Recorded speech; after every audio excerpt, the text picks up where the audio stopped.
జరిగింది. ఎండీఓ గారికి తక్షణ అవసరాల కింద లోకల్ నిధులు పెట్టి సరఫరా చేయమని మెమోరాండం ఇచ్చాం. దయచేసి ఇంతవరకు రెస్పాన్స్ లేదు. నేనేం చెప్తున్నానంటే ఇరు పార్టీల నాయకులు కూడా గ్రామంలో అన్ని కార్యకర్తలు అందరూ ఉన్నారు, గ్రామ ప్రజలు ఉన్నారు, అన్ని పార్టీల ప్రజలు ఉన్నారు.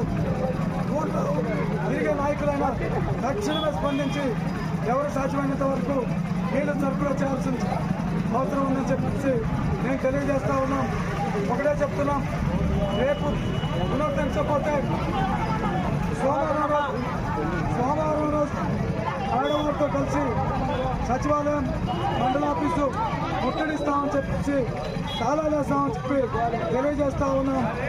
ఇంతకన్నా ఇక అధికారులకు చెప్పి సోమవారం మనం అందరం మండలాఫీసును ముట్టడిస్తామని చెప్పి తెలియజేస్తా ఉన్నాం.